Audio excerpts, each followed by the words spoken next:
तो जैसे कि हमने पिछले एपिसोड पर देखा था, लिन फेंग ने सिर्फ अपने दोनों अटैक से ही उस निर्वाणा लेवल वाले स्पैरो फायर ईगल को जान से मार डाला था।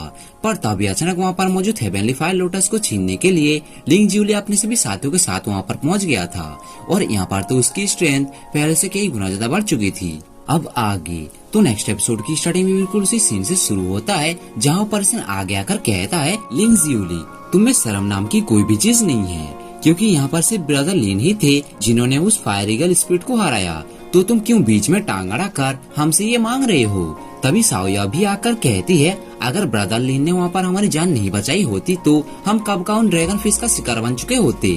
तो क्या तुम्हें शर्म नहीं आ रही है जो तुम ब्रदर लिन फेंग से ये छीनने की बात कर रही हो। इस पे लिंग जियोली अपनी पावर को एक्टिवेट करते हुए कहता है, वो तो बस मामूली से ड्रैगन फिश थे जिन्हें मैं बड़े ही आसान से मार सकता था। ये सारी बातें कहते हुए वो उन्हें मारने के लिए मल्टीपल शॉट्स को भी क्रिएट कर लेता है।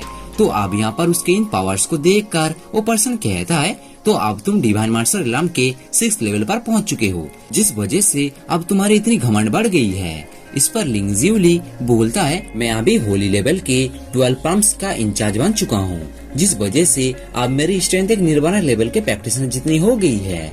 फिर वो लिन फेंग से कहता है, जूनियर ब्रदर बेशक तुम अभी हेवन की शान बन चुके हो, पर अब मेरे 12 होली प्लम्स फेदर के सामने तुम्हारी वैल्यू थोड़ी सी फीकी पड़ जाएगी, क्योंकि अब तुम मुझे हरा नहीं सकते। इसलिए मैं ये चाहता हूँ कि तुम चुपचाप वो हेवनली फायर लोटस मेरे हवाले कर दो, ताकि मैं अपने स्ट्रेंथ को और भी ज्यादा बढ़ा सकूं।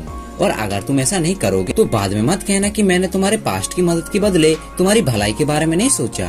अब ये बोलकर वो बहुत गुस्से से अपने ऑरे को रिलीज करता है, जिससे लिन फेंग को छोड़कर बाकी सब उड़ते हुए बहुत दूर जाकर गिरते हैं। अब लिन फेंग ये देखकर तो मुस्कुराते हुए हवा में जाकर कहता है, अगर ऐसी बात है तो मैं भी किसी कदम में पीछे नहीं हटने वाला, और तुम्हें मेरी पुरानी मदद की बातों को याद रखने की कोई भी जरूरत नहीं है। तुम्हारे अंदर जितना जोर है वो तुम पूरा मुझ पर आजमा सकते हो, तुम्हारे लिए खुला चैलेंज है। आप यहाँ पर लिन फेंग की ऐसी बातें सुनकर लिंग जियोली को तो काफी ज्यादा गुस्सा आ रहा था। फिर वो कहता है, तुम्हें ये नहीं पता तुम्हारे लिए क्या सही है और क्या गलत, और इन दैट केस तुम्हें तो इस चीज का एक्सपीरियंस होना ही चाहिए कि मेरा 12 प्लम्स होली फेदर कितना ज्यादा पावरफुल है। इस पर लिन फेंग कहता है, तुम जितना चाहे उतना फड़फड़ा लो, पर तुम कभी मेरा ओपोनेंट नहीं बन सकते।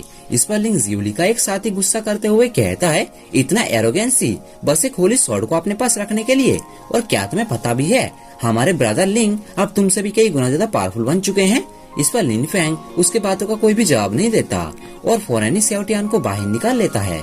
फिर उससे कहता है, इन्हें जाकर अच्छे से मजा चखाओ। ये बातें सुनते ही सेवटियान हाँ कहते हुए फौरन ही आगे जाकर अपने रियल फॉर्म में आ जाता है।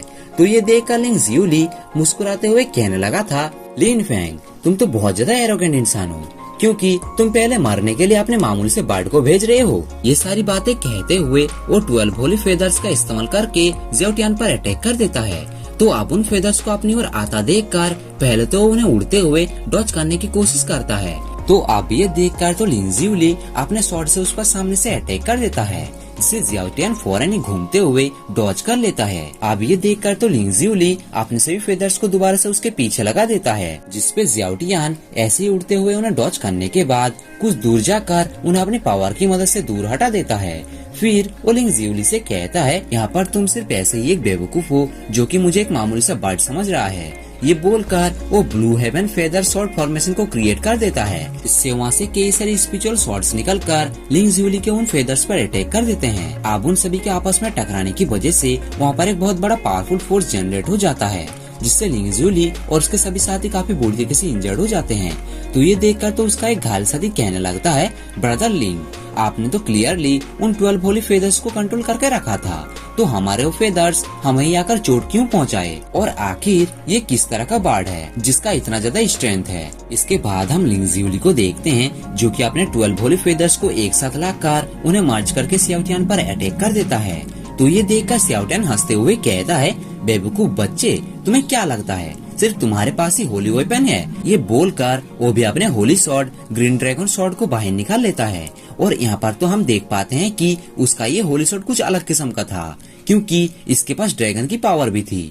तभी स्याओटियन फौरन ही लिंग जियोली पर अपने ड्रैगन स्वॉर्ड से अटैक कर देता है, जिसे लिंग जियोली अपने होली फेदर स्वॉर्ड से रोकने की कोशिश तो करता है, पर वो ज्यादा देर के लिए उसे रोक नहीं पाता और फौरन ही काफी बुरी तरीके से इंजर्ड होकर नीचे आ गिरता है। अब उसे इस तरह से हारता हुआ देखकर तो स्याओटियन उसका मजाक उड़ाते हुए कहने लगता है, बस इतना ही दम था तुम्हारे अंदर, और क्या तुम सच में इस घटिया से पावर के दम पर मेरे मास्टर को हराना चाहते थे? कितने बड़े बेवकूफ हो तुम। और क्या तुम्हें पता है तुम्हारे वो ब्रोकन फेदर्स सेकंड रैंक के होली वेपन हैं, तो तुम कैसे मेरे किंग 8 रैंक होली स्वॉर्ड का मुकाबला कर सकते थे? और क्या तुम अभी भी मुझसे फाइट करना चाहते हो? तो आगे आ जाओ।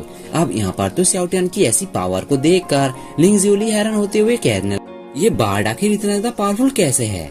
और ऐसा लगता है कि ये बार्ड जैसे निर्वाणा लेवल पर है, पर ये तो लिन फेंग का एक स्पीड पेट है, तो ये कैसे एक 8th रैंक के होली स्वॉर्ड को कंट्रोल कर सकता है? इस पे स्याओटियन कहता है, तुम मुझे एक नॉर्मल सा बर्ड कहकर मेरी इंसल्ट मत करो। मैं ग्रीन स्काई गॉड रोज बर्ड हूँ, इसलिए तुम मुझे गॉड के साथ भी तुलना कर सकते हो।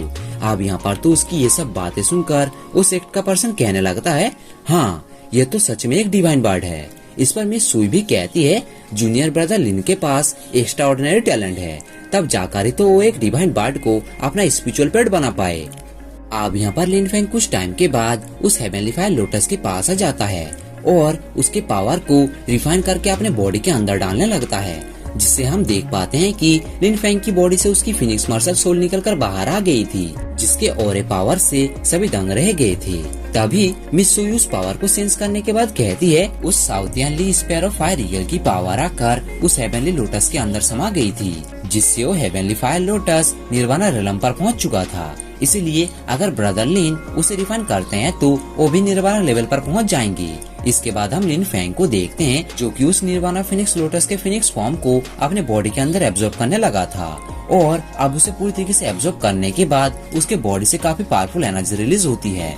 फिर लिन फेंग कुछ टाइम के बाद ही नीचे उतर आता है। अब वो अपने सभी साथियों से कहता है, मेरे 9th ट्रांसफॉर्मेशन ऑफ निर्वाणा अब 4th लेवल पर आ चुकी है। इस पे मिस सुई उसे कांग्रेस करते हुए कहती है, कांग्रेचुलेशंस ब्रदर लिन, अब तुम निर्वाणा लेवल पर प्रमोट हो चुके हो और तुम्हारी स्ट्रेंथ अब पहले से कई गुना ज्यादा बढ़ गई है। तभी वो दूसरे सेक्ट का पर्सन भी आकर उसे इन सब अचीवमेंट्स के लिए बधाई देता है और उसे ये भी कहता है, लिन फेंग तुम तो धीरे धीरे करके अपनी पावर से हेवन का सर ऊंचा कर रहे हो। जिस पर लिन फेंग उसे थैंक्स कहते हुए सभी से कहता है, ये जगह तुम सभी के लिए एक बहुत ही अच्छा अपॉर्चुनिटी है। यहाँ पर तुम सभी को बहुत सारे ट्रेजर्स और वेपन मिल सकते हैं, इसलिए तुम्हें अलग अलग जाकर उन सभी चीजों को ढूंढनी चाहिए। तभी वो लेडी आगे आकर कहती है, अगर ऐसी बात है तो यही हमारे लिए सही होगा। साथ ही हम उम्मीद करेंगे कि हमें भी आपकी तरह एक होली वेपन मिल जाए। तभी लीजिन आगे आकर बोलता है, हाँ हम सभी को अलग अलग जाकर ही बाकी चीजों को ढूंढनी चाहिए, वरना अगर हम एक साथ रहे तो हमारे बीच किसी भी एक चीज के लिए बहस हो सकती है। इसीलिए हमें अपने साथियों के साथ अलग अलग ही जाना चाहिए। ये बोलकर एक एक करके सभी सेक्ट के डिसाइपल्स अलग अलग दिशाओं की ओर चले जाते हैं। अब उनके चले जाने के बाद लिन फेंग अपने सभी साथियों को लेकर दूसरी ओर रवाना हो जाता है। अब यहाँ पर रास्ते में जाते हुए मिस सिया उसे बताती है कि मुझे यहाँ पर गॉड स्टोन की ब्रेथ महसूस हो रही है। तो अब यहाँ पर ये बात सुनकर तो लिन फेंग काफी ज्यादा हैरान हो गया था। तभी उसे उड़ते हुए पहाड़ों के बीच एक कोल्ड पूल के पास पहुँच जाते हैं। फिर लिन फेंग उन्हें बताता है, इस पूल के अंदर शायद गॉड स्टोन मौजूद है। अब ये बात सुनकर तो मिस सुई जाकर उस पानी को चेक करती है, जहाँ उन्हें पता चलती है कि ये पानी तो बिल्कुल बर्फ की तरह ठंडा है और इसके अंदर तो कोई नॉर्मल इंसान नहीं जा सकता, और अगर वो इसके अंदर जाने की कोशिश करेगा तो वो तुरंत यहाँ पर जमकर मारा जाएगा। ये बात सुनकर लिन फेंग कहता है, तुम बिल्कुल भी फिक्र मत करो, मुझे कुछ भी नहीं होगा। ये बोलकर वो अपने पावर को एक्टिवेट करते हुए पूल के अंदर चला जाता है। और इसी के साथ ये एपिसोड ए पर एंड हो जाता है। और अगर आप सभी को ये वीडियो अच्छा लगा है तो आप सभी हमारे चैनल को सब्सक्राइब करके बेल आइकन को जरूर दबा देना। तो मिलते हैं किसी और वीडियो पर, तब तक के लिए टाटा बाय बाय।